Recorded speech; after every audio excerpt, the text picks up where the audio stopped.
Today's podcast is called Questions That the Government Doesn't Want You to Ask or even think about.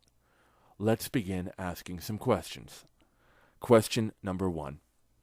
If the federal government enacts a balanced budget, who will pay for unemployment benefits, seeing as that 30 of the 50 states have used up those funds? It should also go without saying that most of the states in the country are in the red. Question number 2. How can Germany be made to pay for the new Eurobond if such a bond goes against the spirit and letter of the European Treaty?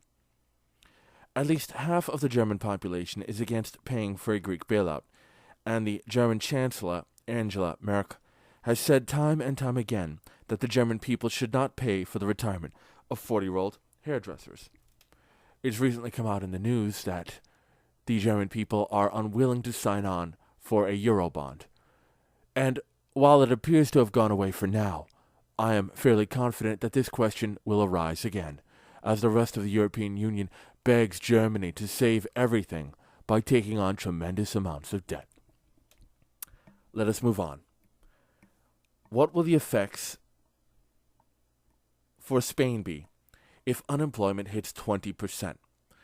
Now, I know right now officially it says that unemployment in Spain is at 20%, but you need to assume that 5% of the population works off of the books, so today's real unemployment rate is probably about 15%.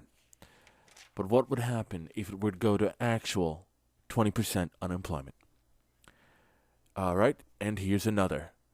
What are the possible knock-on effects if the price of food keeps rising worldwide? I know many people think that suddenly people across the globe have a new yearning for freedom, but I have a better bet. It's probably a more base yearning, as in, an empty stomach leading to unrest. Let's ask some stagflation questions. I'm sure all of you by now are well aware of what deflation is and what inflation is, but have you heard about stagflation? It's a simple concept. The items that you need to continue living, such as food, gasoline, and energy, go up in price. The items that you don't need, such as jewelry, fur coats, monocles, Lamborghinis, computers, basically everything that you don't need to sustain your life, goes down in price. Stagflation is a very tricky situation, and we are in it. So here's the question. How long will stagflation continue, and will it worsen? But there are more fantastic stagflation questions to ask ourselves. For instance, what will the government do if stagflation worsens dramatically, and instead of having a $100 food shopping when you go to the supermarket, you have a $500 bill when you check out? The population will not stand for food inflation past a certain point, and then the government will have to step in. I'm theorizing that when that day happens, the velocity of money, known as M3, will increase dramatically.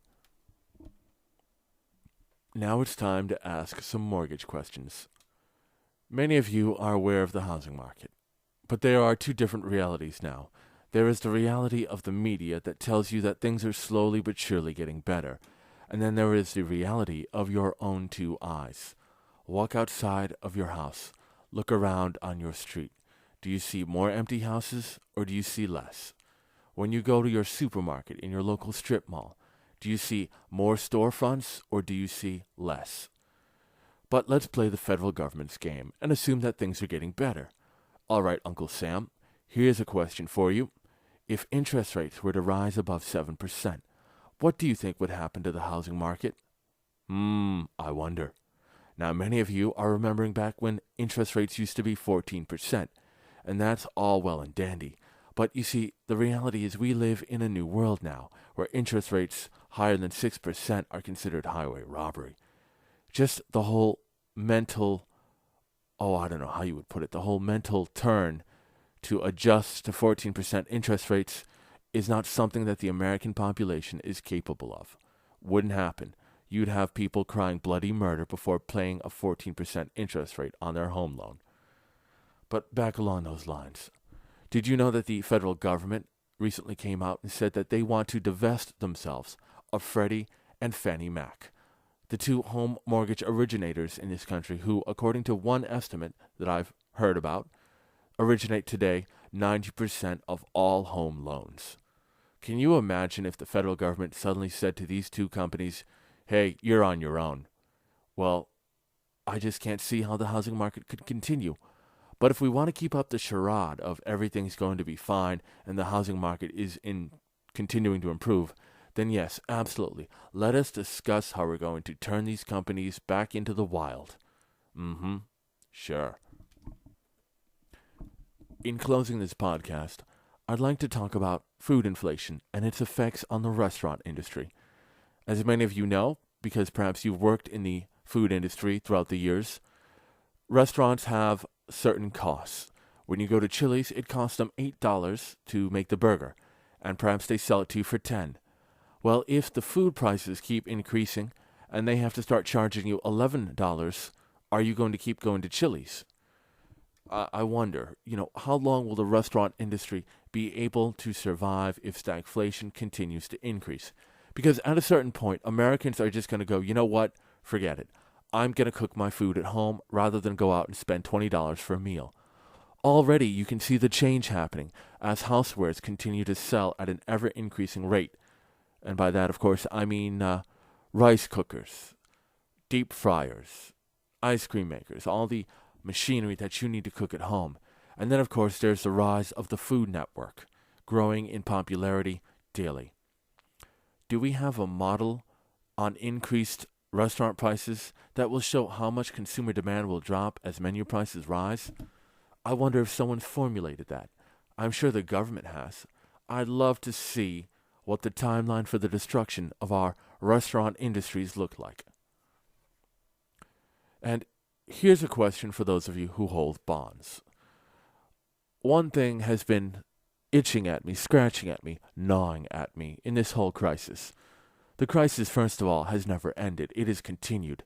And only a massive injection of fake money by the Federal Reserve has kept the economy going.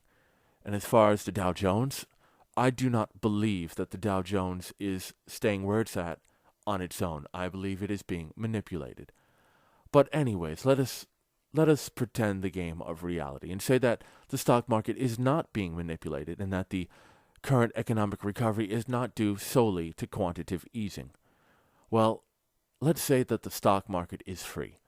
Let's say that there are many numerous events in the future going forward that could cause the stock market to crash. Bondholders believe that they are safe, that no matter what happens, they will get the majority of their money back because their money is backed by physical assets. If Coca-Cola sells bonds, then we know that the plant that produces the Coca-Cola soda drinks, the machinery that makes it, can be sold. And in that sale, the bondholders can get their money back. That's the whole idea behind bonds. But let me ask you something. If the stock market were to crash as it did before, would you once again become familiar with this term called forced redemptions? That means when contract clauses trigger certain individuals to sell everything, sell for whatever you can get. I want you to imagine a quick deflationary spiral at the minute you decide to cash in your bonds. If everyone runs for the door, bondholders included, you will not even see 80 or 70 cents on the dollar return to your bonds. Think about that. If every company is forced to sell its assets, then those assets that back up your bonds will go down in value. And if we have a quick, horrible leg down from 12,000 to 6,000, you could potentially lose 35% of your investments. Now, your broker will, of course, tell you that this is impossible. Don't worry about it. Don't think about it. But I entreat you to consider that situation.